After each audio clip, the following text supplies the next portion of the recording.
Hallelujah. Tayo po yumuko at manalangin. Dakilang Diyos, nagpapasalamat po kami sa umagang ito, Lord God, dahil kahit po umuulan, dinala mo po ang aming mga panyapak sa lugar po na ito. Pagpatuloy po ka namin na mapaglingkuran, masamba sa Espiritu at katotohanan. Tunay, O Diyos, na ito isang napakalaking pagpapala para sa amin. Napahintulutan mo kami na maparito, Lord God. Dahil alam po namin, ikaw ay nangako na kung may 2 o 3 nagtitipon sa iyong pangalan, ay naroon ka sa kanilang kalagitnaan. Ang aming hinihiling, O Diyos, ay tanggalin mo po ang namang hadlang. Lord God, balakid na hindi po kami mapagpala sa umagang ito. Hinihiling po namin na malayang may pangaral ang iyong salita. Hinihiling po namin na dalhin mo ang iyong salita sa bawat puso ng mga mananampalataya na narito sa umagang ito.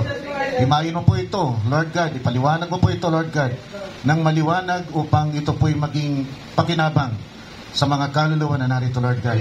Magamit po ang bawat salita mo, Panginoon, na maririnig sa umagang ito bilang palatuntunan po namin.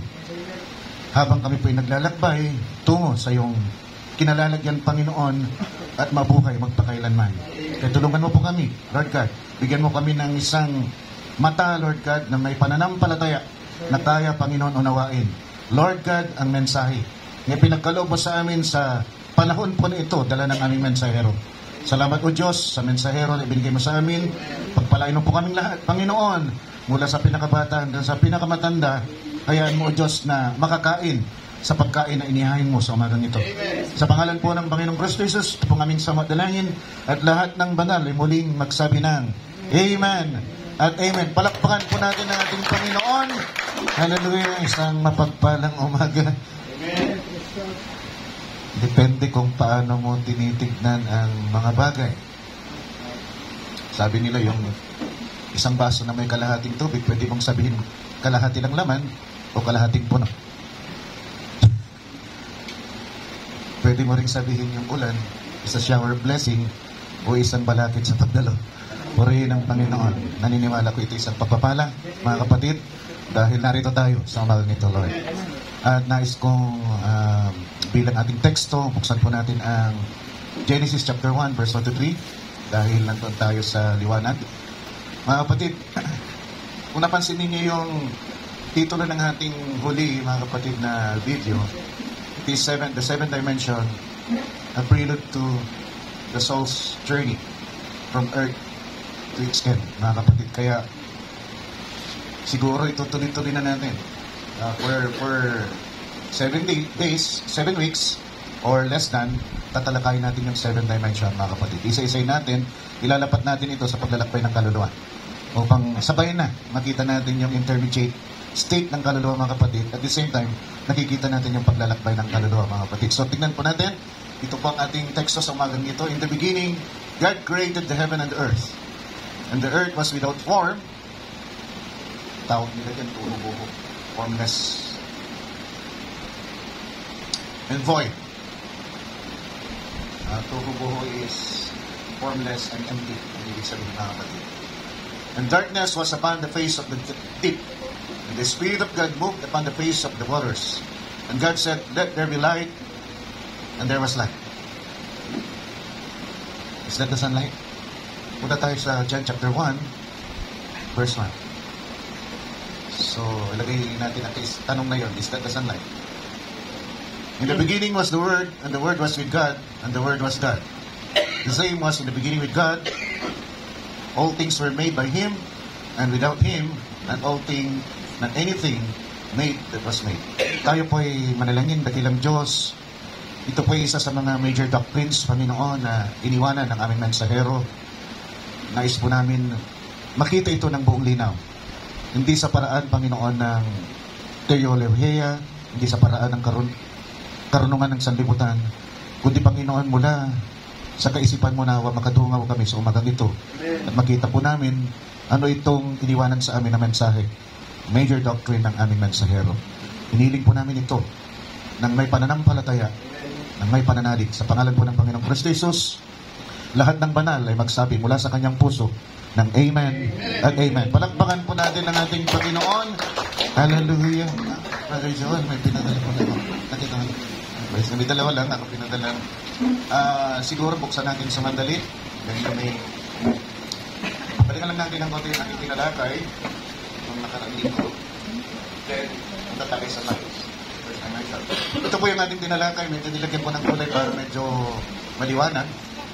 Praise God. At makikita po natin na may itong dimension. Itong dimension na ito is not like the dimension, mga kapatid, in the physical world. In the physical world, meron tayong tinatawag na 1 dimension, 2 dimension, 3 dimensions, mga kapatid. Alam niya ng mga science teachers, math teacher, na ang mga dimension na ito ay mga sukat, mga kapatid, ng lalim, ng lawak, ng lapad. Ang 1 dimension, sabi ko nga, pag sa physical world, isang linya yan, haba lang. Pag 2 dimension, meron na itong taas at haba. Pag 3 dimension, mga kapatid, tulad ng kahon o cube, meron na itong taas, haba at lapad. Kaya tinawag na 3 dimensions, mga kapatid. Pero, sa spiritual na kalalagayan, ang dimension, mga kapatid, ay higit pa dito. Actually, wala itong sukat. Wala po itong lalim, wala po itong haba, wala po itong taas, mga kapatid. Wala po itong simula, wala po itong hangganan. Hindi tulad, mga kapatid, sa physical world, makikita mo, pag sinabing 10 feet high, alam mo, 10 feet lang. Pag sinabi mong 30 feet long, alam mo, 30 feet long lang. Pero pag spiritual na dimension, hindi mo ito nakikita. Ngunit naroon. At ito'y totoo. At higit pa sa totoo. Ito, mga kapatid, ay dinesenyo ng Diyos. Hindi po ito disenyo ng tao. Disenyo po ito ng Diyos, mga kapatid, ang great architect, ang ating Panginoon, upang ito ay bagtasin, mga kapatid, ng kaluluwa, mula lupa, papuntang langit, mula labog, papuntang kawalang hanggan. Kailangan itong daanan ng kaluluwa kasi dinesign ito ng Panginoon. Patong-patong ito, mga kapatid, layered realities, realm, ito, mga kapatid, larangan, bulwagan, kung tawagin ninyo, mga kapatid, dimension. Ngunit ito, mga kapatid, sabi ni Brother Branham, ay nasa isang lugar din, sa isang pagkakataon. Hindi lang natin nakikita ito dahil magkakaiba ang tulin nito at frequency nito, mga kapatid. Pero kung pare-parehas lang sana, makikita natin. Nakakaugnay tayo dito sa pamagitan ng pananampalataya.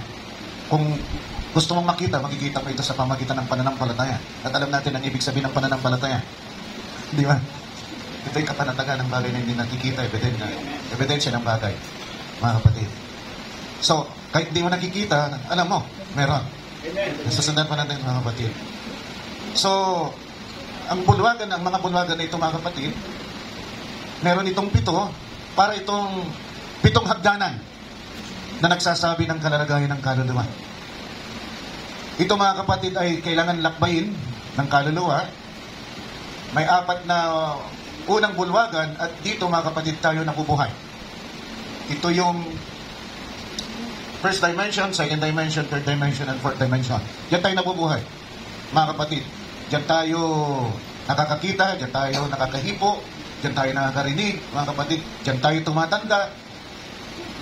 Mga kapatid, at diyan tayo nakakasagap ng mga bagay na bagamat hindi nakikita, kung gagamitan ito ng mga gadgets ay makikita natin, mga kapatid, at hindi man natin nakikita yung mga kulay, hindi man natin naririnig yung mga tinig, pero pag ginamitan yan ng mga gadgets tulad ng computer, tulad ng cellphone, tulad ng radyo, mga kapatid, ay maririnig natin yung mga tinig at makikita natin yung mga hugis na hindi natin makita pag wala yung mga gadget na ito.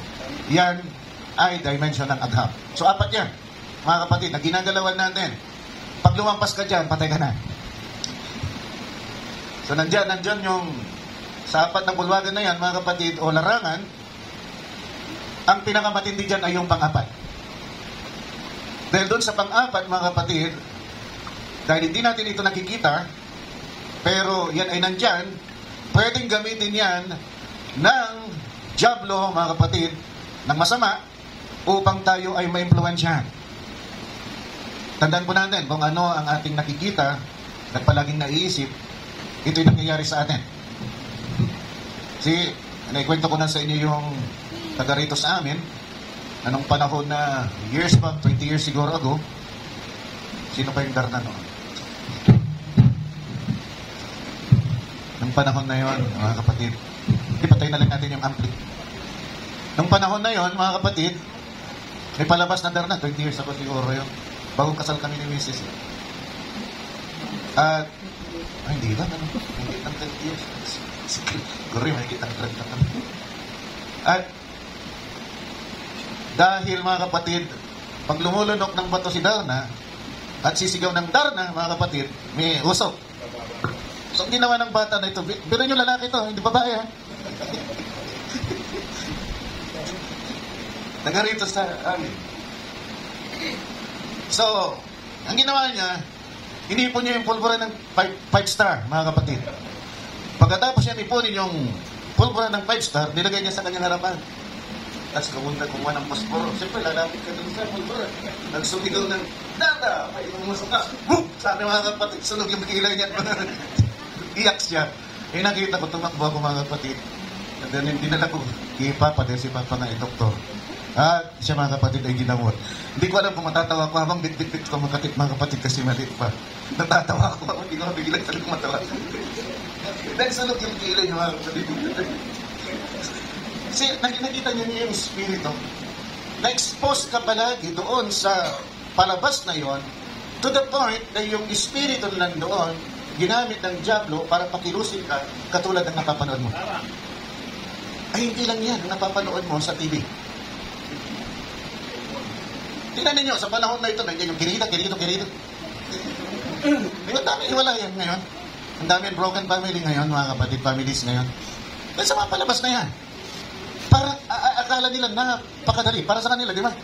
Kasi papalabas sa mga palabas na ngayon, girlfriend mo, at nagkanaig sila, bukas, magkaiwalay na sila. Parang normal. Tama. Anong panahon namin, sagrado yan. Pag ang babae, mga kapatid, ay nakuha ng isang lalaki, ay magkahalong balat sa tinalupan, mga kapatid, pag iniwanan mo yung babae, hahantingin ka ng buong lahi niya. Di ba, Sister Leslie? Hahantingin ka ng buong lahi niya. Bakit mo ginawa yan sa aming anak? Bakit mo yan ginawa sa aming pamangkin? Hahantingin ka dahil sagrado yung puri ng isang babae noon. Pero nung nangyayari ngayon, baliwala. Akala mo, mga kapatid, isang paninda na ibubuni, yang-yang. At sige, pwede na kayong pumili. Kunin nyo na kung anong gusto ninyo. Eh, minsan pa nga libre, walang bayan. Dahil yung babae mismo, yung palay mismo, lumalapit doon sa manok. Nakala nila, sa pagsama-sama nila, mga kapatid, sa mga outing, at minangyari, sabi nila, isang beses lang naman namin ginawa, pagka ako nabuntis.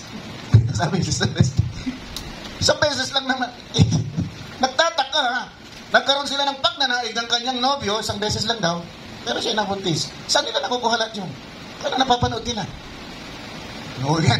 Huwag kayo magnanakaw, ha? Dahil ang daming pagnanakaw ngayon. Baka panood kayo ng panood. Oh, ay, hindi na pala ngayon. Thousands, hindi na pala ngayon. Million, hindi na pala billion ngayon ang ninanakaw. Trillion na! Alam niyo ang trillion? Nasaan si May? Saan si ano rito? Anak ni May. Panganay? Armin. Alam mo, Armin, mamatay ka ng 10 beses at ikaw ay mabuhay ng 10 beses, bilangin mo ang trilyon, hindi mo matatapos kahit 10 beses kang mabuhay muli. That's the amount of money na kinurakot. Ayaw ko mangusap, mga kapatid, pero ang sama ng loob ko dahil kung ang pera na yan, ginasta para sa ikaulad ng ating bansa, baka nalampasan na natin ang Singapore. Kung nagkasta lahat talaga yan sa mga infrastructure, mga kapatid, pagpunlad ng teknolohiya ng ating bansa. Bilyon, mga kapatid. Alam niyo yung bilyon? Ang kinurakot ni Napoles ay 10 billion. Ang kinurakot sa panahon na ito ay umabot na sa trillion. Hindi lang 1 trillion, higit sa 1 trillion na. Ang 1 trillion ay 1,000 billion. Come on! 10 billion lang ang kinurakot ni Napoles at napakalaking balita ito, mga kapatid. Hanggang ngayon nagtutusa pa si Napoles doon sa bilangguan dahil hindi niya kinanta, mga kapatid, yung mga involved doon sa pagnanakaw. Siya tuloy nakulong. Ayaw kong kayong udyukan. Dahil nasa mga gawa ng espiritu yan. Ang pag-udyok, mga kapatid, ay gawa ng laman. Kaya hindi ko kayo udyukan na bakalsa. Sinasabi ko lang kung ano nangyayari sa inyo. Ngayon, malaya kayo kung paano nyo ito ipaprocess sa utak ninyo, sa puso ninyo. Kung may nagyaya sa inyo para ihayag ninyo ang inyong kalooban, anong nangyayari? Hindi ko kayo pipigilan. Pero yung sasabihin kong, mag-alsa kayo! Sunugin niyo yung bahay ni Bibi. Sunugin niyo yung bahay. Hindi ko gagawin yan. Dahil that's unlawful, that's sedition, and that's against, mga kapatid, the law of God. Works of the flesh yan. Kasama yan sa works of the flesh, yung sedition. Mga kapatid, yung uhudyukan mo ang isang tao para, mga kapatid, ito ay mag-alsa, mga kapatid, laban sa otoridad. Yan, mga kapatid, ay sedition. Di natin gagawin yan. Pero kung tatanungin niyo ako, malayo ko bang ilabas ang loob ko, Pastor? Hindi mo sinasabing, mag-alsa tayo! Laban, mga kapatid! Huwag nyo gagawin yan. Sabi nyo lang, nilalaman ng puso nyo. Walang masama doon. Bakit? Ano pa to? Nandito na. Hindi ito topic ko eh. Bakit, mga kapatid? Alam niyo si Pablo. Si Pablo, mga kapatid, ay nilatayan to. 49 lashes yan. At yung 49 lashes, mga kapatid, talagang ginagawang 49, pero ang utos ay 50, kasi pag lumampas ka ng isa, ikaw ang lalatayan. Yung naglalatay, sabi, latayan mo yan ng 50. Gagawin niya 49 lang, kasi pagkakama ng bilang, lumampas siya, siya lalatayan. So every time naglalash, 49. At sabi ni Pablo, mga kapatid, maaari ba na ang isang Roman citizen, sabi niya, ay parusahan ng hindi nalilitis? Hudyo si ano, Hudyo si Pablo. Yung pala, nakabili siya ng Roman citizenship dahil pinagbibili ng Roman citizenship noon. So may Roman citizenship siya. So sabi niya, bakit? Romano ka ba? Oo, nakabili ako. Sabi niya, ng pagka-citizenship. Tingnan niyo, hinintuan. Yung pag-persecute sa kanya, yung pagpaparusa sa kanya, mga kapatid, dahil idinipensa niya yung kanyang sarili. Sinabi niya pa anong kanyang loobin. Tinulan tayo magtiis. Tiis. Tinulan tayo. Pero mga kapatid, kung mali yung nangyayari na at apektado na ang buhay, mga kapatid, pwede mong sabihin. Tingnan yung tatlong, wala na talaga ko sa mensahe. Tingnan nyo yung tatlong mga kapatid ng mga Hudyo. Nakita nyo yung tatlong mga Hudyo? Di ba? Nagsalita ba sila laban sa hari? Hindi, pero yung kanilang sinabi, parang laban na rin doon sa hari, sa kagustuhan ng hari. Dahil sabi nila, maingat kami magsasalita sa iyo, hari. Pero, kahit anong gawin mo, di namin sasambahin na. Pinapasamba sila eh. Hindi namin yung sasambahin dahil kami, alam namin, kami ay iadya ng aming Diyos. Wala sa apoy na yan. Nakita ninyo? Nagpayag sila ng kanilang kalooban. Pero, sabi nila, maingat kami magsasalita. So we don't do that. We don't do sedition. Hindi tayo laban sa ating gobyerno, pero pwede nating ihayag ang ating mga damdamin sa mapayapang paraan at sa loob ng batas, mga kapatid ng ating republika, para lamang malaman nila na mali ang kanilang ginagawa. Pero mamaya makikita natin na may mga tao talaga. Mag-press talaga ako dito sa next week talaga tayo. Gabi dito ko dinadala eh. Sige, mamaya na lang.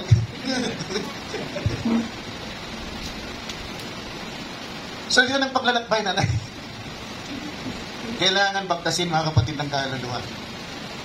May 7 dimension, ilatag yan ng Diyos. Kailangan tahakin yan, bagtasin yan ng kaluluwa ng tao, mga kapatid. Bago pa man nakarinig ang tao ng anumang tinig, bago pa man, mga kapatid, humuni ang mga ibon, bago pa man narinig ang kaluskos ng mga ganit, bago pa man, mga kapatid, umugong, mga kapatid, ang daluyong, may tinig na narinig, umalingaw-ngaw. At ito'y nagsabi ng, let there be light. Yun ang unang tinig, mga kapatid, na narinig nung ang mundong ito'y wala pang kaayusan. In the form of boho and toho. Formless and empty. Ganun ang kalalagayan ng mundong ito sa pasimula, mga kapatid. Pag sinabi mong empty, wala pang laman talaga. Kasi wala pang creation. See? Formless dahil mix up. Nakita nyo, hiniwalay yung lupa, mga kapatid, sa tubig. Hiniwalay yung lupa, mga kapatid, sa kalawakan. Nakita ninyo, mga kapatid. So yun ang ginawa ng Diyos matapos na sinabi niyang, let there be light. So, ang kalalagayan ng tao sa paumpisa, mga kapatid, dahil wala pang liwanag. Makikita nga natin doon sa Genesis chapter 1, ang sitwasyon doon ay formless and empty and it's dark. And the light separates itself from darkness. Nasundan po natin, mga kapatid. So, naghiwalay yung liwanag at kadiliman. Pero i-post ko pa rin yung tanong ko. Dito ba yung sunlight?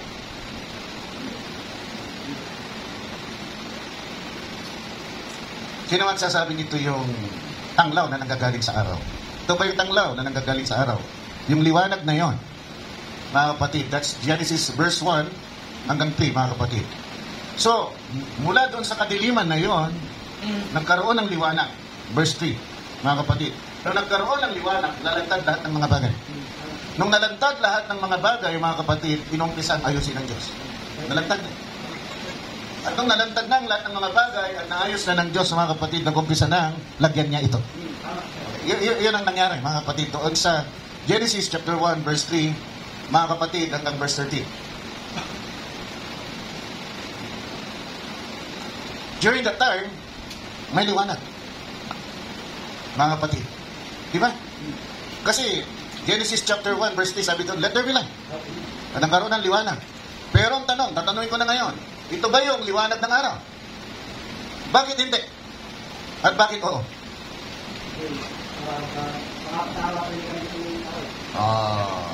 Okay.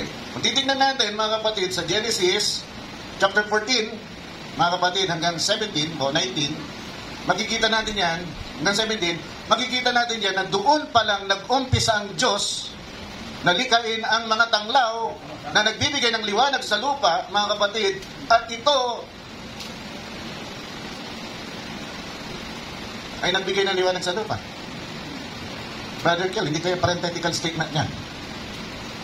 Tinuro ko sa inyo kung ano yung parenthetical statement, di ba? Ang parenthetical statement ay nagsasalita ngayon, ang panaklong ay may sinasabi doon na patungkol sa nakaraan o patungkol sa hinaharap, ngunit tila baga ang pananalita na yon ay isang tuloy-tuloy na pananalita.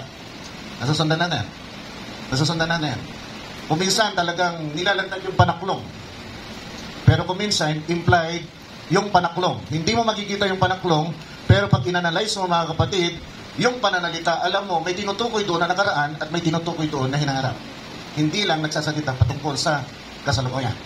Nasusundan po natin, mga kapatid. Hindi kaya parenthetical statement to nang nangyari sa Genesis chapter 1 verse 1 to 3? Yung Genesis chapter 1 14 verse 14 hanggang 17, hindi kaya parenthetical statement yan? Hindi kaya? Tama, church. Sundan ninyo ako dahil napakahalaga to. Kasi ako man, ang tingin ko dati, liwanag ng araw yun. Dati.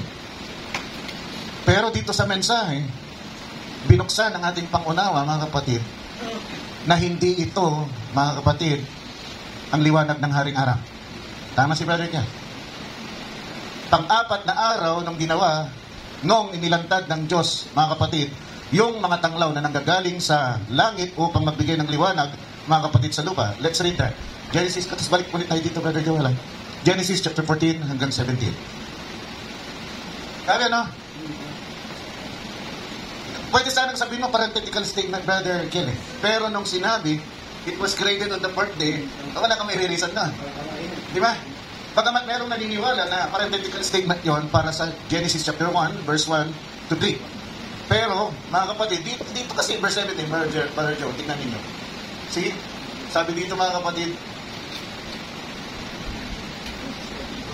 14. Hindi pa. Sige, tuloy natin na. And God said that there be lights in the firmament of the heaven to divide the day from the night, and let them be for signs and for seasons and for days and years. And let them be for lights in the firmament of the heaven to give light upon the earth. And it was so. And God made two great lights, the greater light to rule the day, that's the sun, and the lesser light to rule the night, that's the moon, that made the stars. And He made the stars also. And God set them in the firmament of the heaven to give light upon the earth. Dito na yan na. Sa 19 yan na. And to rule over the day and over the night, and to divide the light from darkness. And God saw it was good. And the evening and the morning were the fourth day. There it is. Kung wala yan, pwede mong sabihin na parenthetical statement, mga kapatid, itong Genesis chapter 1, verse 14 hanggang 19. Ikaso in-specify doon, fourth day nangyari, yung pag-create ng mga tanglaw doon sa kalangitan. Including the sun, the moon, and the stars. See? So, ano yung liwanag doon sa umpisa? See? Meron liwanag doon sa umpisa. Ano yung liwanag doon sa umpisa, mga kapatid? Sabi, di ba, in the beginning was the Word. Sabi mga kapatid ng John. Pero doon sa Genesis, in the beginning God created the heaven and the earth. Verse 3 pa lang na sila yung let there be light. Yung light, kaya tanong, yung light ba na nandoon sa Genesis chapter 1, verse 3, mga kapatid, at yung in the beginning was the Word, ay parehas. Parehas. Now, we have a quotation, mga kapatid, from Brother Branham, na nagsasabi ito'y parehas. Grabe, purihin ng Panginoon.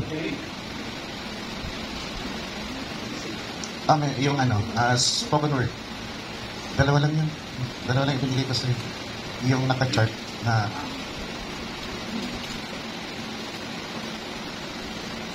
naka-chart. Yung naka-word pala. Naka-word. Ang umpisa yung the spoken word. The spoken word, original C. See, dito, pwede mong X. Yan. Tapos ibaba mo na lang. Okay. Dito sa spoken word is the original seed. Tinagalog na natin, mga kapatid. Sabi dito, pinaghiwalay ng Diyos ang liwanag mula sa kadiliman. So, yun yung Genesis chapter 1, verse 1 to 3. At yun ay bago pa man likhain ang araw. At sabi dito, mga kapatid, yun ang liwanag ng Diyos. Mga kapatid. So, kung ito yung liwanag ng Diyos, mga kapatid, ito rin ba yung Chomani? Ito rin ba yung Logos? Makikita natin, mga kapatid, sa Mystery of God Revealed, sabi dito, ang Diyos ay di tatlong persona. Siya ay isang Diyos at siya ay lumabas sa anyo ng liwanag. Ang Logos na lumabas mula sa Diyos. Can you see it? The Logos, mga kapatid, doon sa chapter 1, verse 1, mga kapatid ng John, ay ito. Yung liwanag, mga kapatid, doon, mga kapatid, sa Genesis chapter 1, verse 3. Now, tingnan natin yung creation at tingnan natin yung paglalakbay ng kaluluwa. So, after darkness, mga kapatid, is separated, mga kapatid, from light, nakita niyo ba kung sino ang humiwalay? Si iniwalay ng Diyos ang kanyang sarili sa kadiliman.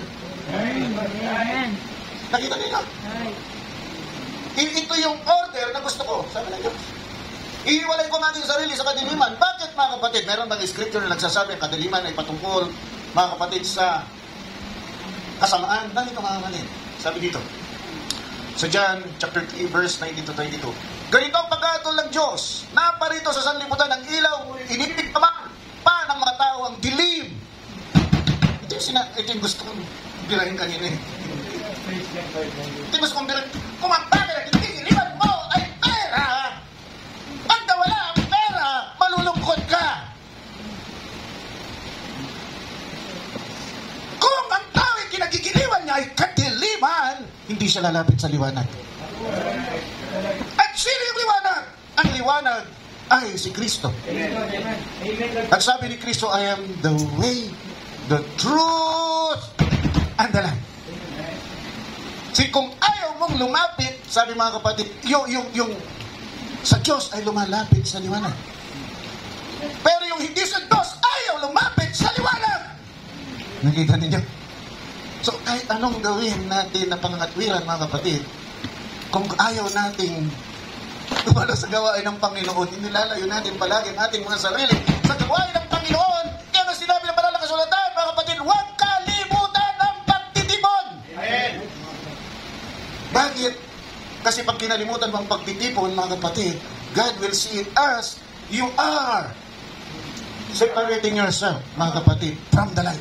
And the light is Jesus, and Jesus is the truth. Ayaw mo ng katotohanan, mga kapatid, dahil pag ikaw ay lumapit, mga kapatid, sa liwanag mahayag ang iyong kabuluktutan.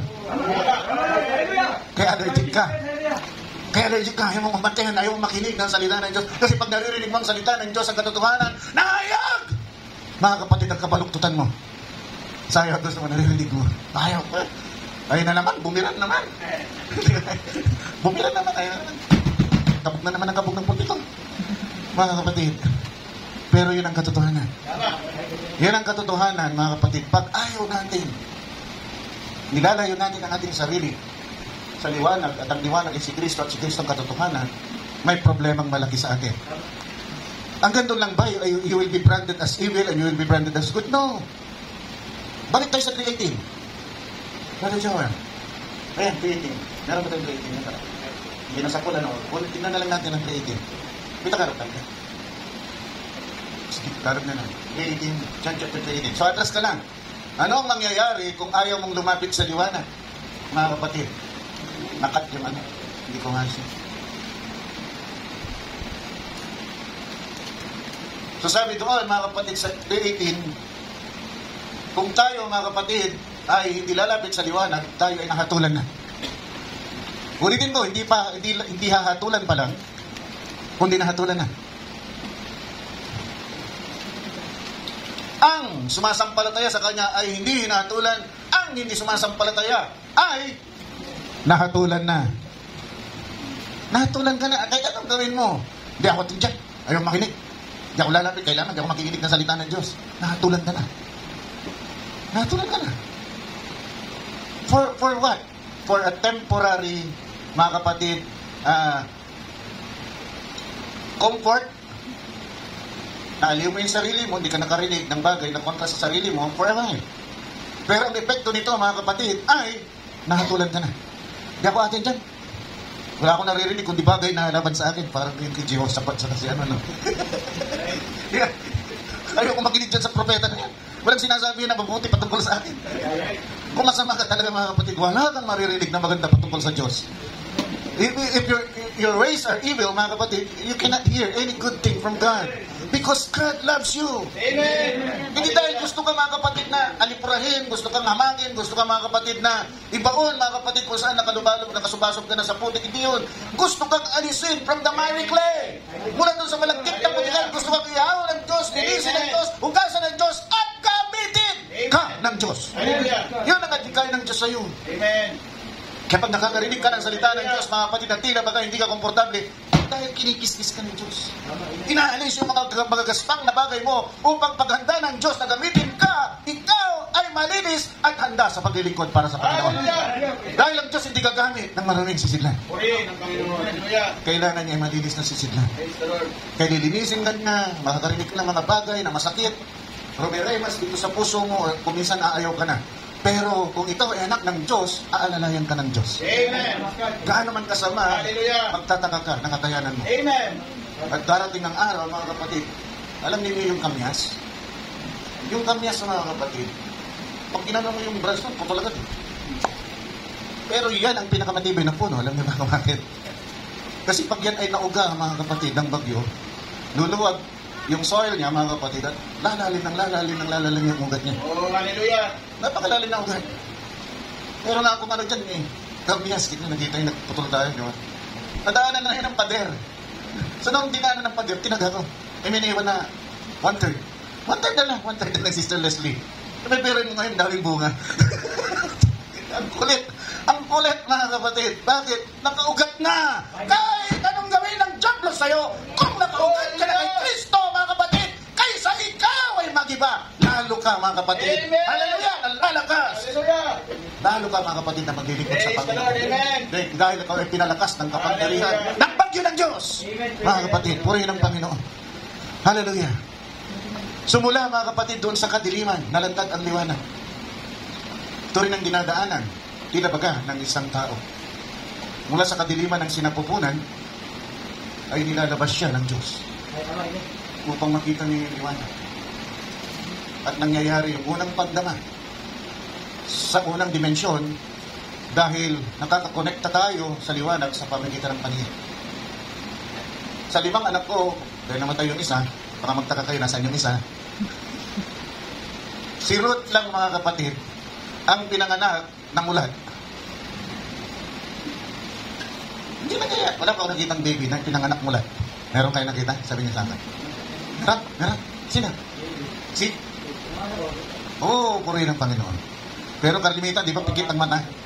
So ginawa ng doktor, dahil nagtaka siya, mulat yung mata, ginanon. Hinignan ko may respond, gumanon yung ulo ni Ruth. Natuwa ako, mga kapatid. Gani ka ako ngayon lang ako nakakita. Dahil lahat ng anak ko, pinanganak, hindi mulat. yung mata. So siya mulat ang kanyang mata. Nakita niya agad yung liwanag. Nagkaroon agad siya ng ugnayan doon sa first dimension. Pasimula ng pandama sa pamagitan ng paningin. Si itong dimension ay parang pito, mga kapatid, na pintuan. Pintuan ng isang kusari o isang pasilyo. Hallway. May isang hallway, pag pumasok ka, mga kapatid, sa isang bahay na napakalaki, tulad ng bahay ni Vizcaya, may hallway yan, Vizcaya pa na. Balik na naman tayo. Meron yung hallway, mga kapatid, at yung mga iba, yung hallway, nilalagyan nila ng pintuan. Grabe, no? At doon sa mga pintuan na yan, pwede kang tumingin sa kaliwa, may pintuan ulit, ay yung mga kapatid ay isang kwarto. O kaya sila, mga kapatid. Pero tuloy-tuloy na hallway yan, doon napakala yung bahay, na yung isang hallway, mga kapatid, parang bahay na natin. Yung iba bahay na yun, di ba? Nakapunta na ako, mga kapatid, sa isang bahay. Pagpasok ko, nandun na yung tulugan, nandun yung kainan, nandun na yung CR. Mga kapatid, nakapasok na ako. Kaklase ni... Nandiyan si Tiny. Kaklase ni Tiny. Dati, kaklase ba yun? Nagbebenta doon dati sa pangarap. Na magulay. O si Rod, o si Angel. Pagpasok ko doon, mga kapatid, ay, natatay ka ng kaklase ng anak ko. Sabi niya. Hindi nagpapato. Pag umili ka ng gulay, hindi ka, nandun ka lang sa labas. Dahil kaklase, yung anak ko, ng kanyang anak, pinatuloy ko, pinamili ako. Nakita ko, doon na yung tulugan, may kortina, doon na yung CR, mga kapatid, at doon na rin sila kumakain. Di ba? Pero yung Vizcaya, grabe. Ang taas ng ceiling, mga kapatid, tinabot ng aking noo. Grabe. Tapos ang luwag, mga kapatid, ang kanilang pinapaparkan ng kanilang mga sasakyan. Grabe, mga kapatid, parang park. Sa dami, 40 ba naman? Sabi, sasaksak yung 40 na. High-end. Paano pa yung hindi pa high-end na sasakyan? Kaya nga, kinurek ng asawa niya eh. Meron kaming 30 plus na sasakyan. Sabi ng sasakyan lalaki, hindi 40. Kaya mga kapatid, look at that. See, they continue to para magkakaroon ng maraming pera dahil, mga kapatid, yun ang kinagigiliwan nila. Pag nawala yung kinagigiliwan ng isang tao, nalulungkot yung tao. Come on. Kaya kung ang kinagigiliwan mo ay Diyos, palagi kang nikalakasan because the joy of the Lord is your strength. Yun ang nakikita ng mga ordinaryong tao. Para sa kanila, ang kalakasan ay autoridad, ang kalakasan ay pera, ang kalakasan ay kapangyarihan. At pag nawala yan bigla, nalulungkot sila. Tayo, mayaman man o wala, may sakit man o wala, mga kapatid, masaya tayo dahil meron tayong Diyos na umaalalay sa atin. Purihin ang Panginoon. Kahit doon sa pinakamahirap kalalagayan mo, malakas ka pa rin. Amen. Noong nakaraan, mga kapatid, sabi ko, nasaan di ba yung Brother Joel? Sabi ko, Brother Joel, nagde-defense na yung sister wife ko. Linggo. Kaya mag-prepare ka, maganda ka kada sa kanila. Maganda ka ba ka? Kasi umaalis dyan pag pupunta doon sa school. Mga kapatid, sa doktoral niya, ay, maalis kami dito alas 4. Sinasamahan ko siyempre. Tanda na, babae.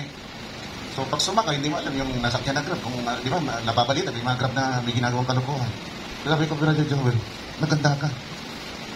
Dahil pag hindi ako nakabalik agad, i-convert mo na yung ano mo. Freaking ka ako. May tinuturo ulit si Brother Broly. Kamali-malin tao. Hindi nga niya narinig eh. Tinuturo niya. So sabi ko kay Sister Joy, actually siya nag-suggest, sabi niya, pasa mo na lang kay Brother Joel, sabi niya. Sabi ko, hindi kasi yun. Pagsamba sa Panginoon. Sabi ko sa kanya. At mayroon akong sinusundan na tinatalakay. Kung maaari sana, ayaw kong maputol. Kako sa kanya. So ipanalangin na lang natin, di ka matuloy. Ay, hindi nga, matutuloy na yun. Na-spread siya. Masama nga alam yung binigay ng paraan. Na-spread yung paa niya. Pero tingnan, answer prayer, di ba? Kaya kung gusto mo talaga na umatin, gagawa ng paraan, kung minsan, comfortable nga na yung paraan niya. Sabi niya, Panginoon, gusto kong umatin ng linggo. Sige, wala kang biyahe. May biyahe ka ng linggo. Gusto ko talaga umatin, Panginoon. Uhaw na uhaw ang aking puso sa salita ng Diyos. O sige, di kita bibigyan ng biyahe. Bigla ka nalungkot. Bakit naman Panginoon ito bubuhay namin? O, diyan, mamimili ka. Pero, kung pipiliin mo, yung aaten ka, higit pa dyan, nag-ibibigay ng Panginoon sa'yo. Hindi mo lang nakikita kasi nakikita mo agad yung nagbabadya na problema. Pero kung magtiwala ka sa Panginoon, hindi pwede, sabi ng banal na kasulatan, nabubusalan ng Diyos yung baga na ginagamit sa pag-aalaro. Kalabaw na naman kamunti para sa amin. Hindi pwedeng busalan kasi pag binusalan mo yun, hindi makakain yun, hindi makapaglilingkod yun para sa'yo. So ganun din tayo. Naglilingkod tayo sa Panginoon, at kung ang Panginoon, mga kapatid, Kristo Jesus, ang ating employer, kailanman hindi tayo sasalatin. Wow, magkakaproblema tayo. Saan tayo kukuha? Pero kailanman hindi tayo abot sa pagkasalat. Mga kapatid, bakit? Yun ang pangako niya. Na pag hinanap natin siya, mga kapatid, siklik, siklik, at umaapaw. Seek ye first the kingdom of God and His righteousness, and all these things shall be added, not given. Added unto you. Amen. Kaya nga, sabi ni Brother Leo, kuminsang pastor, kahit yung hindi ko hiniling, bigay ng bigay ang Panginoon. See? The tabernacle of God in the wilderness. Nung ginagawa yun, mga kapatid, because of His people's willingness to raise up a tabernacle. Mga kapatid, anong ginawa? Humingi, mga kapatid, ng gintong pilak, mga kapatid, at tanso si Moses para gamitin doon sa tabernacle. Humingi. Bigay kayo, pili, kung anong pwede ibigay. Alam niyo na ngayon? Sabi ni Moses, tama na, sobra na, tama na. See, nakita ninyo, mga kapatid, God will provide. Kung minsan din natin nakikita natin na nagbabadyang problema, pero God will always provide. He works in mysterious ways. Sabi ng isang kanta, kita mo di ba? He works in ways. Hindi ko alam yung kasunod. Itong problema, hindi ko alam mga lyrics, hindi yun ako. Di ba? Kaya pagkakaluban tayo, huwag lang kayong mag-alala. Higit sa dapat yung alalahanin. Dahil ang Diyos palaging nakaantabayan. Tulad ng ating inawit kanina, alam mo ba? Nakaantabay palagi ang Diyos, mga kapatid. Hindi ka pababayaan. Siyang magbibigay ng problema mo, pero siya rin, mga kapatid, ang aalalay sa'yo na makatayo. Pag ikaw ay bumulakta, mga kapatid. So, yung sanggol, paglabas niya, mga kapatid, ang unang-unang niyang makikita ay liwanag din. Mula sa kadiliman. At yung liwanag na yun na yung una, mga kapatid, na ma-encounter niya yung light at madadama niya sa pamagitan ng painit. Pero, babalikan natin, mga kapatid, yung Genesis chapter 1 verse 1 to 2. Ito ba yung natural na liwanag? Lamang tayo nilalantad ng Diyos ang ating mga kaluluwa? O inilalantad din tayo ng Diyos para, mga kapatid, makita natin ang kanyang kaluwalhatian at tanggapin natin siya bilang ating Panginoon at tagapagligtas? Bakit? Dahil siya rin ay liwanag. So hindi nalilimit, mga kapatid, sa natural na liwanag ang paglalakbay ng ating kaluluwa. Higit sa lahat, mga kapatid, yung liwanag na yon ay nananawagan. See, when the echo, the word that was spoken in Genesis chapter 1 verse 3 is, let there be light, nag-echo yan. It's still echoing na.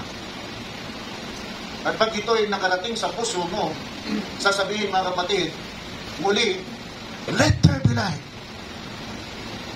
At magkakaroon ng liwanag ang puso mo, ang kaluluwa mo, upang bigyang daan ang kaluluwa mo na makita yung paglalakbay na umpisan mo. At yung paglalakbay na umpisan mo mula sa first dimension, kung ano ang tugon mo sa bawat dimension na yon, ay magsasabi kung saan ka hahantong. Ikaw ba'y hahantong sa isang lugar na tila baga binabangungot ka, ngunit hindi ka magising? Ganon ipinakita ni Brother Branham yung kalalagayan dahil na-experience ni Brother Branham na makita kung ano ang impyerno. Nakita ni Brother Branham, mga kapatid, na nandoon yung mga babae na nagsisigawan, mga kapatid. Akala niyo, kung sigaw na yun, nakita niya yung mga babae, mga kapatid, naka-makeup, na hindi mo maintindihan, mga kapatid. Nagsisigawan sila, sabi ni Brother Branham, takot na takot sila, kinikilabutan sila, sabi niya, pag nandoon ka sa lugar na yon, para kang binabangungot na hindi ka magising. Wala namang magandang bangungot, di ba? Wala namang bangungot na binabangot. Di, wala namang ganun, ano? Pag binabangot, minsan naririnig mo nga sarili mo, napapasigaw ka eh. Kasi magising ka. Kakatakot naman yun na panaginipan mo. Yan. Ang misis ko, minsan, sumisigaw. Napanaginipan mo. Sumigaw ka. Ang lakas, tinadyakan mo pa ako. Ganun ang kalalagayan pag tinanggihan mo si Kristo. Pero may isang kalalagayan din. Nasabi doon, namamahinga ka lang. At ang kalagayan mo doon ay sobrang galak, sobrang ligaya, na hindi masaysay, may paliwanag, mag-describe ng dila ng tao. Sobrang saya, sabi ni Brother Branham, dahil na-experience din niya. Di ba? When he was allowed to step into his company, may pagkakataon, mga kapatid, nag-step siya, sa mga psychic, may tawag sila dyan. Ang tawag nila? Yung isa, yung hiniwala yung katawan, naglalak yung kalagawa. Astral. Astral projection. Astral projection. Para sa kanila, astral projection yan. Pero kay Brother Branham, iba eh. Talagang nag-step din siya doon sa kanyang chopani, the house eternal in heavens, at dinala siya ng kanyang chopani, mga kapatid, doon, sa isang lugar, di ko muna i-mention kasi tatalakayin natin, sa isang lugar na sobrang kagalakan. At lahat ng mga nandoon ay bumalik sa pagkabata, mga kapatid, sa edad na mga 22 years old, na sila nandun sa kalakasan nila, kadandaan nila, mga kapatid, kalakasan nila. Sabi na, di ko ba, sa resurrection, gano'n? Nasa mga 22 years old tayo, dahil yun ang kalakasan, peak ng ating strength. Yes. Bakit? Sa anong edad ba nilikha si Anak? Sheila? Hindi nilikha ang bata, di ba? Hindi rin nilikha na matanda.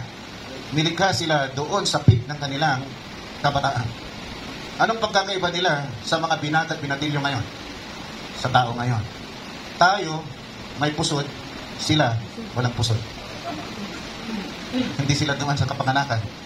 Sila ay na-create, mga kapatid, yung katawang lupa hindi dumuan sa panganganak, ito ay hinubog ng Diyos. So, doon, mga kapatid, pag umalingaw-ngaw, yung umalingaw-ngaw doon sa Genesis chapter 1 verse 3, yun pa rin ang alingaw-ngaw na maririnig ng bawat kaluluwa na naglalakbay patungo sa 7th dimension. At ito nga ay parang 7 hagdanan. Narito ka na. Pagkapanganak mo, narito ka na. Namumulat ka na. Sino nagdala sa'yo dyan? Ang Panginoon. Saan ka galing? Saan ka galing? Sa aking tatay at nanay. Sila ay nagsibing at nabuntis sa aking nanay. At ipinanganak ako ng aking nanay. Ganun ba? That's not your start. Ang iyong origin, mga kapatid, ay sa isip ng Diyos. Ikaw ay katangian ng Diyos. Doon sa isip ng Diyos, mga kapatid, doon nalikha yung chopani mo. It's a word body. It is an attribute. It is in the mind of God. Akala ko, pastor, yung chopani man doon sa... listen to this. Akala ko, pastor, yung chopani man doon sa Genesis chapter 1 verse 26. Doon na-express. Pero nag-umpisa ka sa isip ng Diyos. Doon lang nalantad. Kaya nga yung iba, sabi nila, walang parehas ito ng Diyos, mga kapatid. Na ang Diyos ay nagkenos, mga kapatid. Doon, He emptied Himself, mga kapatid. Doon sa chopani, sa Logos, all the fullness of God napunta doon sa Logos, sa word body, and it became a part and parcel of Him. Hindi na pwede maghiwalay yun. Nasusundan ko na na. So, pag tinignan mo yung chopani, yun na yung chopani God. Tama? Before, the chopani is just an empty shell. Before, the chopani is just a celestial body, sa kalangitan, mga kapatid, na katawan, na walang espiritu. Pero nung ibinuhos ng Diyos ang kanyang buong sarili, mga kapatid, doon, sa chopani na yun, it became a chopani God. So, we also have a chopani body. Yung chopani body rin natin, mga kapatid, is just an empty shell without spirit. Pero pag nanahan doon ang espiritu at kaluluwa natin, ito ay nagiging chopani man. Understood? Purihin ang Panginoon. Uuwi na talaga tayo ito, Brother Kim. Palinaw ng palinaw ang mensahe, mga kapatid. Kahit ang pastor niya natututo. Nare-review, at habang nare-review ako, natututo ako. Kaya salamat sa Panginoon, napakabuti niya. Palagay ko will end here, mga kapatid. So yun ang light, the first dimension, mga kapatid, at paano tayo nakikipag-ugnayan doon sa first dimension. This is very important, huwag ninyong putulin. Kailangan tapusin niyo ito. Kasi pag hindi nyo ito tinapos, hindi ninyo makikita, mga kapatid, ang katapos-tapusan ng paglalakbay ng inyong kaluluwa. Dahil ang inyong kaluluwa kailangan dadaan dyan, sa lahat na yan. And in the end,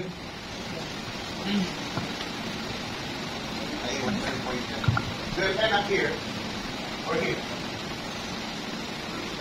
Pag ikaw ay napunta rito, wala ka mga kapatid ibang pupuntahan kundi dagat-dagatang apoy. Pagdating ng paghahatol sa maputing luklukan, dakilang maputing luklukan mga kapatid. Kasi sinasabi sa Revelation 20, lahat ng ginawa mo, mula nung ikaw ay pinanganak hanggang sa ikaw ay mamatay, ilalantad sa iyo lahat yon. Hindi ka pwedeng magsinungaling doon. Hindi ko ginawa yan. Nilalantad niya. Pinapakita sa iyo ang buhay mo. Paano mo pa sasabihin? Hindi ko ginawa yan. Di ako nagnakaw. Wala akong ginawa. Napakabait kong tao ilalantad ng Diyos. Sabi nga ni Brother Branham, parang nire-record ng Diyos ngayon. Lahat ng ginagawa mo sa buhay, pagdating sa panahon na yun, ilalantad ng Diyos lahat. Kung pride ka, wala kang alalahanin. Kasi pinuranan lahat ng Diyos yan. Hindi natin pwedeng sabihin wala tayong nagawang masama. Lahat tayo may nagawang masama. Ang pagkakaiba lang mga kapatid, sabi ng ating banal na kasulatan, may mga tao, listen to this, na hindi ibibilang sa kanila ang kanilang kasalanan. Oh, purihin ang Panginoon. Hindi bibilang. Pag hindi bibilang ang kasalanan mo, paano ka hantulan? At bakit hindi binilang ang kasalanan mo, mga kapatid? Dahil ikaw ay bride ni Kristo. Hinugasan ka ng banal na dugo ni Kristo. Binayaran ang kasalanan mo. Kaya pagdating mo doon, kaysa ikaw ay hatulan, ikaw ay kasamang humahatol sa mga hinahatulan. Dahil binigyan ka ng karapatan ng Diyos, ngayon pa lang sinabi na, know ye not that you will judge the world. Tingnan natin yan bago tayo magsara. 1 Corinthians chapter 6, verse 1 to 3. Yan ang napakataas na kalalagayan natin sa piling ng Panginoon. Walang makakapantay dyan, walang makakaabot dyan. Kung sabi nila mga kapatid, napakahamak mo na tao, ang hirap mo, wala kang kwenta, pulubi ka, tingnan mo, gusgusin ka, wala kang kwentang tao. Wala nga akong kwentang tao dito sa lupa, pero doon tagahatol ako at hahatulan kita pagdating ng araw. Dahil hinahamak mo ako ngayon.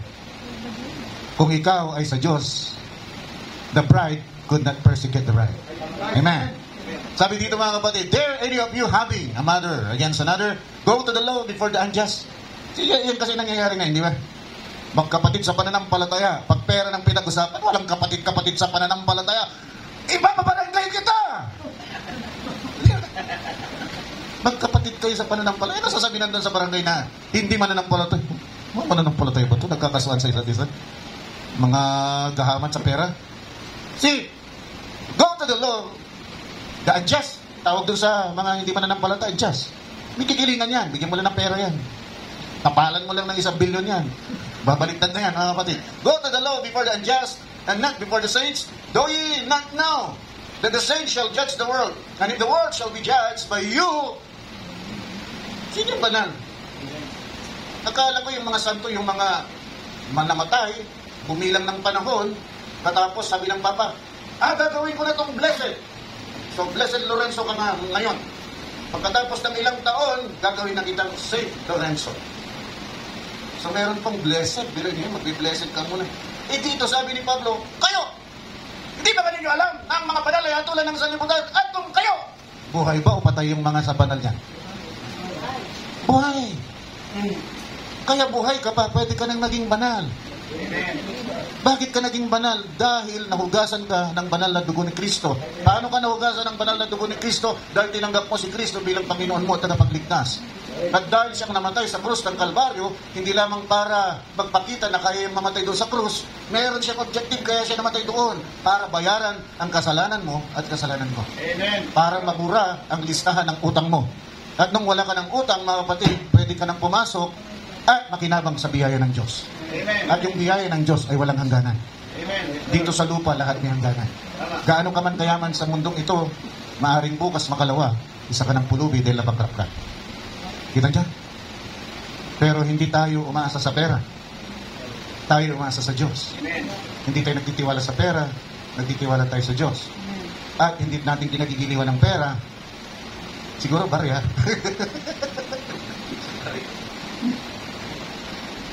Bakit barya, Pastor? Kasi may kanta tayong, my chains are gone.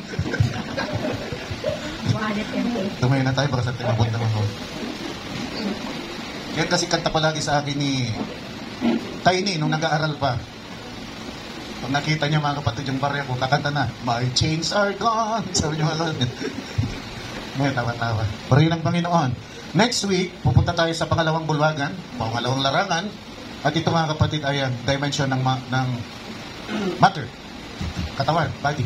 mga kapatid. Yung light, nakakaugnay tayo dyan sa pamagitan ng mata. Ang matter, nakakaugnay tayo dyan sa pamagitan ng pandama. Mga kapatid, ang time, nakakaugnay tayo dyan sa paglipas ng panahon. Tayo tumatanda. Pag tayo nandyan sa dimension na yan, hindi kailanman bumabalik yung orasan, palagi itong sumusulong. So, walang bumabata. Kahit anong gawin mo na pampabata, tatanda ka pa rin. Mga kapatid, ang daming nilalagay, may nagpa-stem cell pa. Yung isang sikat dito na nagpa-stem cell, patay na. Yung manager ng mga artista. Sangkot sa anomalya dati. Ayan, kasi ako nanonood ng mga nagbabalitaan ko lang sa mga So magpapa-stem cell ka, babata ka, pero mamatay ka rin, mga kapatid. Yan yung third dimension, mga kapatid. At yung fourth dimension ay dimension ng agham. Yan ang pinakadelikado. Kasi dyan, mga kapatid, pag nanonood ka, nag-video game ka, mga kapatid, biglang gagamitin yon na instrumento ng Diablo. Panunuorin ka, hikayatin ka ng manood ng mga malalasong pelikula, hikayatin ka, mga kapatid, na gumawa ng mga bagay na hindi maganda dahil napapanood mo at natatanggap mo yung espiritu na nandun sa pinapanood mo. Kahit man lang makinig. Tandaan po ninyo, ng World War II, wala pang gaanong ganon. At merong propagandist, mga kapatid, si Hitler, ng pangalan niya ay Joseph Goebbels. Ang kanyang motto ay, ulit-ulitin mong ihayag ang kamalian at ito ay tatanggapin na katotohanan. Ulitin yung kaya.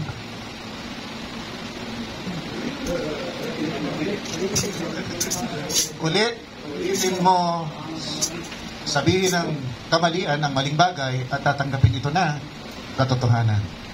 So, mag-ingat tayo sa ating mga naririnig din. Kahit radyo lang ito. Kung paulit-ulit mong naririnig at nakikita mo wala itong batayan na matibay, mga kapatid, mag-ingat ka. Dahil ang radyo ginagamit din para guluhin yung pagpapasya mo. Yun ang ginagawa ng agham. Lituhin ka, guluhin ka, para hindi tama ang magiging pagpapasya mo at pag mali ang pagpapasya mo, pupunta ka ng impyerno. Tayo mapat manalangin. Dakilang Diyos, salamat. Panginoon, sa umagang ito, Lord God, napakahirap na pasukin ang ministry ng teaching, Panginoon, kaya ako'y nagpipreaching. Dahil hindi ko naman, Panginoon, kaloob ang magturo. Ito'y kaloob ni Brother Joel. Ngunit kailangan po namin itong talakayin, kaya napipilitan ako mag-preaching, Panginoon. At nawa, kahit hindi katulad ng preaching ito, nandun pa rin palagi, Panginoon, ang anointing mo upang sa pagtatapos, Panginoon, ang aming pagtalakay sa 7 Dimension, Lord God, tunay na ikaw ang naglagay ng mensahe sa kanilang mga puso, hindi dahil ito pinag-aralan ng tao, Panginoon. Salamat, O Diyos, sa pag-ibig na iniukol mo sa aming lahat. Hindi po kami karapat-dapat dahil alam mo kung ano ang buhay po namin. Hindi namin ito may tatago sa iyo. Maraming pagkakataon, hindi po namin nagagawa ang kalooban mo. Bagkos, ito pa nga inasasalangsang po namin. Kaya tulungan mo po kami, Lord God, sa pamagitan ng iyong salita na aming tinanggap sa umagang ito. Binigyan mo kami, Panginoon, ng pagpipilian. Kahatulan ba o tumugon kami sa paanyaya ng iyong salita na kami ay lalapit. Pag kami ay lalapit, Panginoon, sa iyong salita, makikita po namin ang katotohanan. At pag nakita po namin ang katotohanan, ito ay magdadala sa amin kung saan, Panginoon, ka naroon sa ikapitong dimension upang kami, Lord God, ay tanggapin mo at mapa sa iyo magpawalang hanggan. Ito po ang nais po namin. Tulungan mo po kami. Wala po kaming kakayanan, Panginoon, na alamin ito. Binigay ito sa amin ng mensahero, Lord God. Ngunit kami man, Lord God, kung hindi mo ibibigay ang pagpapahid mo sa amin, hindi po rin po namin ito maintindihan. Kaya sa aming pagdalo, Panginoon, una sa lahat, hikayatin mo po kami na dumalo. Pangalawa, Lord God, ihanda mo ang aming mga puso.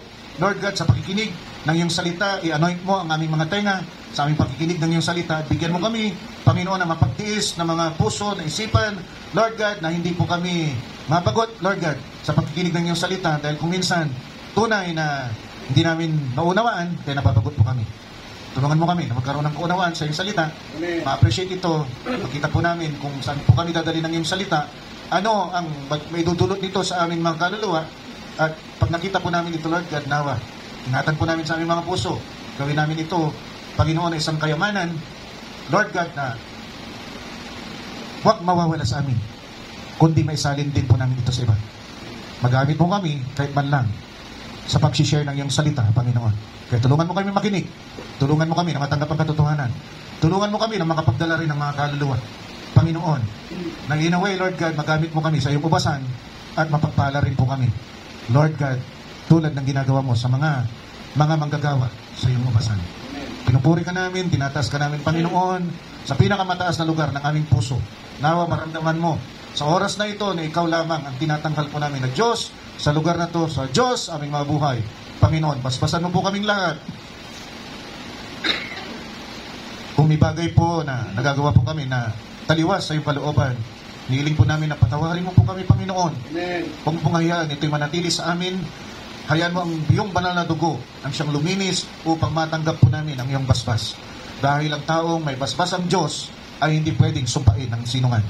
Sa pangalan po ng Panginoong Kristo Jesus, Lord God, dinadalangin ko na basbasan mo, Panginoon, lahat na narito, Panginoon, na hiniling na sila'y malinis at mapatawad at malinis ng iyong banal na dugo. Igawan mo po, Panginoon, ang iyong basbas upang hindi sila masumpa. At sa susunod na pagkita-kita po namin, meron kaming patotoo sa aming buhay. Tunay na pinagpala kami ng Diyos at ang pinagpala ng Diyos ay hindi dapat sumpain. Purihin ang Panginoon. Lord God, bless this church, Lord God. Hayaan mo na matapos po namin ang aming lakbayin. Hayaan mo, Panginoon, sama-sama kami na makatapos na aming lakbayin. Kung may mga naiiwan, bigyan mo ng kakayanan na makahabol. At kung merong nauuna, Panginoon, bigyan mo siya ng pagtitiis, ng patience na maghintay upang sama-sama po kaming matapos, Lord God, dahil kami man ay nag-umpisa na walang alam. Hayaan mong umabot ang lahat, Panginoon, sa hustong gulang, Panginoon, at sama-sama po kami nasasalubong sa iyo pagdating po ng pag-aagaw. Sa pangalan po ng Panginoong Kristo Jesus, po naming samadalangin lahat ng banal muli magsabi ng Amen at Amen. Palakpakan po natin ating Panginoon. Hallelujah. Tinatawagan ko na si Brother Kel. Brother Kel.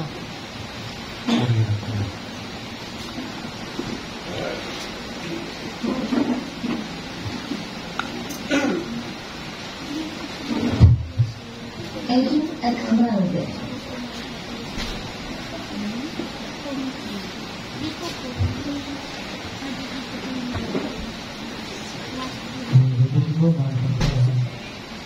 Dapat po tayo tumawag mga lalaki sa ating mga gawa. Or yung mga kanyang games sa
Hallelujah. Ito kayo ang baptis ng Galileo Galileo.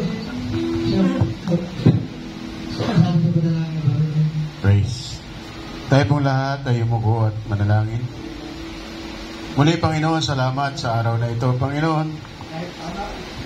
Katulad sa aming inawit, Panginoon, great is the Lord Yes. and most worthy of praise. Sa iyo dapat, Panginoon, ito iniaalay, Panginoon, hindi sa mga tao lamang na ikaw mo, Panginoon. Sinabi nga na si Alexander ay the Great. Ngunit ikaw ang tunay na the Great, Panginoon. Hallelujah. Ikaw ang tunay na kamangha-mangha. Ikaw ang tunay na dakila, Panginoon. O Lord God, salamat sa araw na ito at muli ka namin napaglingkuran, Panginoon. Bagaman maraming balakid, maraming hadlang, Yes, Lord. subalit, Panginoon, dinala mo kami rito ng payapa at ligtas at pinagpala kami ng iyong salita. O Lord, salamat, Panginoon, sa mga ginamit mo, Panginoon, ang aming music ministry, ang aming MC, ang aming song leader, at ang aming teacher, Panginoon, na patuloy mong binibigyan ng kapahayagan. Patuloy mo siyang gabayan, Panginoon, sa ng kanyang sambayan. At ganoon din, Panginoon, sa aming mahal na pastor, patuloy mo siyang gabayan, Panginoon, patuloy mo siyang ingatan sa ng kanyang sambayan, Panginoon. Batid namin, Panginoon, ang kanyang pagpapagal. Lord God, nawa, tulungan mo kaming lahat, Panginoon, na magpantay-pantay, Panginoon, ang aming mga pananampalataya. Pagkatagpo-tagpuin namin, nawa mo, Panginoon, oh Lord God, napakabuti mo, Panginoon, sa amin. Bagaman kami, Panginoon, ay nagkukulang sa iyo, patuloy ka na riyan, Panginoon. Patuloy mo kami ginaalalayan. Patuloy mo kami pinapaalalahanan. Oh Lord God, katangi-tangi ka, Panginoon. Kulang ang mga pananalita, Panginoon. Kulang ang mga awit, Panginoon. Oh Lord, hallelujah.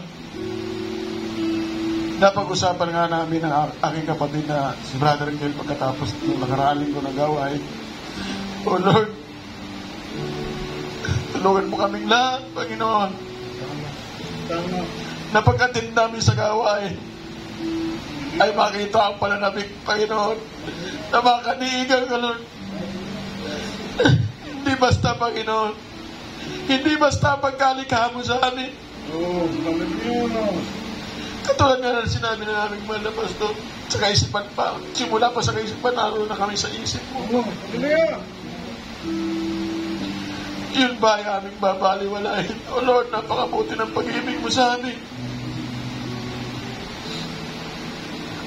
Lord, tulungan mo po ang bawat isa sa amin, Panginoon. Tulungan mo kami lahat na maging seryoso, Panginoon.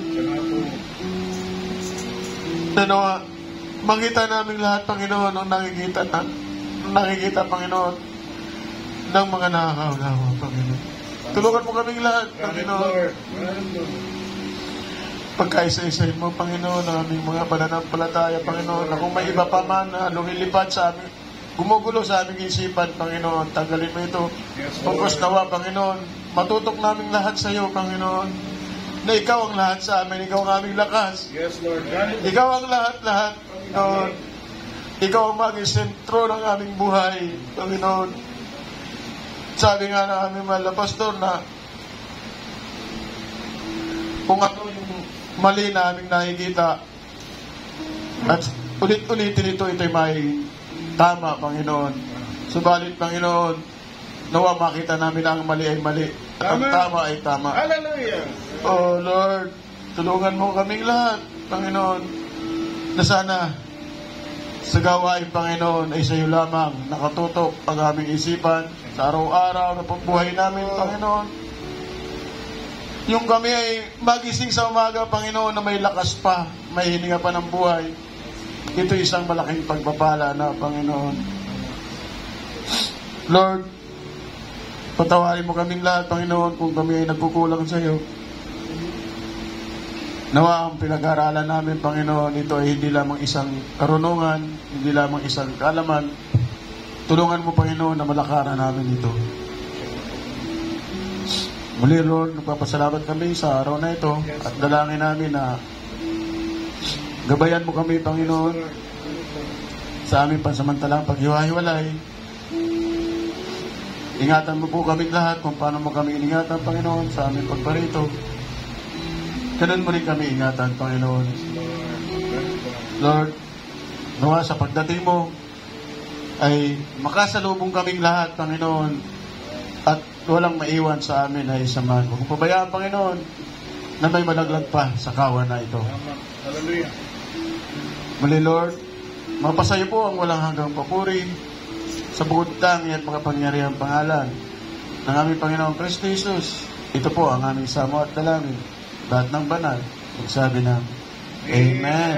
Amen. Amen. Lord,